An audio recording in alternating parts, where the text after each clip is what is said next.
While David Easton described politics as the authoritative allocation of value, Harold Laswell saw politics as a mechanism that decides who gets what, when, and how. We'll begin our analysis with the latter: bad politics and bad governance. Bad politics is politics for politics' sake. Its dominant aim is to secure power, and it seeks to do so at all costs. Governance is secondary to this kind of politics and may be altogether absent from its list of priorities. Even when promises of good governance are present in the manifestos of the practitioners of bad politics, such promises are merely a small screen concealing their true motivations. When bad politics achieves its power-grabbing aim, its governance decisions and priorities are motivated by the desire to retain and consolidate power. This motivation is what drives policies, investments, and the management of institutions. Bad politics could take any of the following 10 forms. Are you ready? The 10 shapes and 10 forms of bad politics. Number 1, politics of division. The politics of division or divisive politics is adopted by politicians who capitalize on the polarization in our polity to achieve their political ambitions.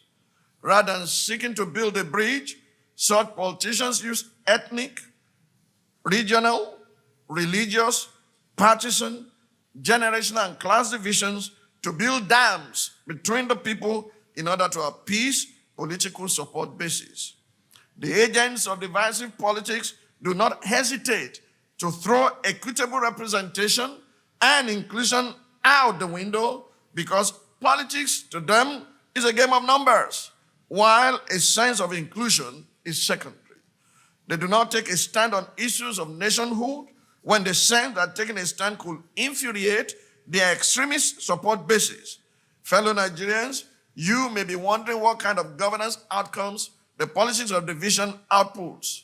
This kind of politics can extinguish the dying embers of patriotism and further intensify the feelings of marginalization. It will nurture nepotism in political appointments and sectionalism in the allocation of projects and resources. In a nutshell, divisive politics attacks the foundations of nationhood and fosters underdevelopment. Number 2, politics of deception. The politics of deception is defined by an attempted mixture of good tree and bad tree characteristics. The purveyors of this kind of politics thrive on false premises, including forged identities, contrived statistics, deliberate misinformation, propaganda, and such post-truth anecdotes that became known as alternative facts in the government of former U.S. President Donald Trump. In addition to false promises, they have no intention of fulfilling the design to lure unsuspecting voters. It was such politicians that former French President Charles de Gaulle referred to when he said, "Since a politician never believes what he says, he is quite surprised to be taken at his word." The governance implication of the politics of deception is a lack of accountability and transparency, as well as a legacy of failed promises, because deceptive means cannot bring about a credible end. Number 3, politics of manipulation. Listen to this very well. If you have ever wondered why some political leaders have their countries, their regions, or their states in the palm of their hand, as though such territories were their private estates and the people their zombie subjects, then welcome to the workings of the politics of manipulation.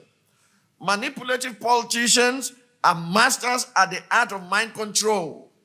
They deploy various means, from the hypnotic to the philanthropic, to maintain loyalty to such an extent that defies rationality. Such politicians are adept at state capture and the weaponization of poverty. They loot the treasury and use the looted funds to win loyalty through acts of generosity. One cannot but agree with Joseph Addison, who posted that, "Is there not some chosen curse some hidden thunder in the stars of heaven, red with uncommon wrath, to blast the man who owes his greatness to his country's ruin. The governance outcomes of the politics of manipulation include a descent into dictatorship, human rights violations, grand corruption, lack of accountability, and the perpetuation of poverty. Number 4, politics of merchandise, also known as transactional politics. The politics of merchandise is practiced by politicians who buy delegates and candidates during primaries, purchase endorsement from power blocs and influencers during campaigns, and buy voters during elections. The governance that results from this kind of politics is characterized by lack of accountability to citizens.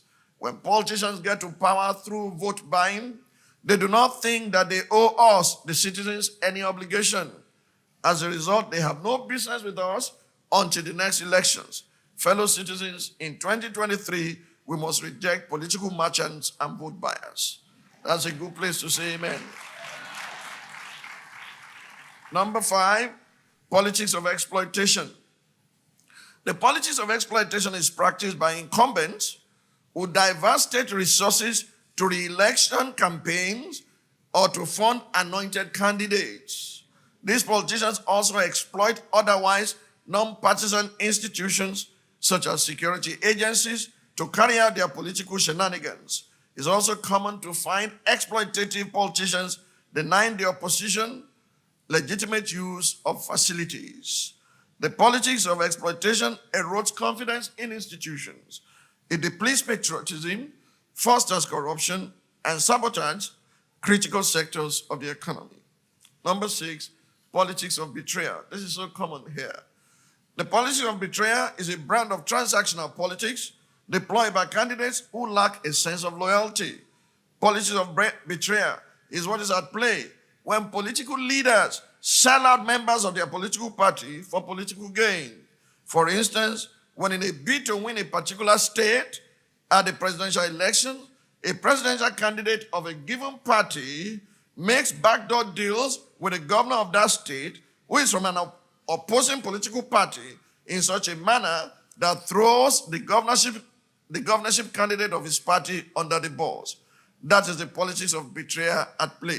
Politics of betrayal amounts to what Mahatma Gandhi describes as politics without principles, and it will ultimately produce unprincipled leaders who will not hesitate to betray the citizens when they are faced with difficult choices. If you're looking for a clear example of politics of betrayal, look at how many people have done acrobatic display from APC to PDP, from PDP to APC, and they have become any government in power. They have no principles. They are ready to sleep with dogs and get on with fleas. Number 7, politics of slander, also known as gutter politics. The politics of slander deploys character assassination, whereas transparency and accountability mandate that those who offer to serve the public good must come clean before the public. Politicians must realize that you don't rise by destroying others. The policies of slander will produce mafia-type rulers who lack decency and who can go to any length, including Watergate type of extremes, to dig out death on opponents. Such politics can breed incivility in governance as well as stall development. In the words of Samuel Griswold Goodrich, abuse is a weapon of the vulgar. Say that with me. Abuse is a weapon of the vulgar. Number 8, politics of intimidation. The practitioners of the policies of intimidation use violence and scare tactics to undermine opposition and disenfranchise voters. The result of such politics is voter apathy and the avoidance of the political landscape by competent and credible candidates, especially women. Such politics will produce leaders that lack legitimacy and who have no genuine sense of accountability to the people. 9, politics of elimination. When we think of the politics of elimination, we remember our nation's unresolved political assassinations and the lingering questions they elicit. Who killed Funshaw Williams? Who killed Bola Ige? Who killed Marshall Harry? Who killed Victoria Chintex? By eliminating opponents, the practitioners of the policies of elimination deprive the nation of leaders who are, more often than not, better than themselves. Number 10, politics of entitlement. This is the Milocon type of politics that insists on one's turn even if circumstances do not align. Politics of entitlement also manifests as perennial candidacy, not with the intent to serve, but to gratify long-term personal ambitions. It could also manifest as insistence on a given political office as a reward for what one considers a lifetime of sacrifice to the nation. Politicians with a sense of entitlement evade political debates. They do not consider it imperative to communicate with the electorate. Entitlement politics will breed an imperial presidency that is distant from the people and has no sense of responsibility or accountability to the people.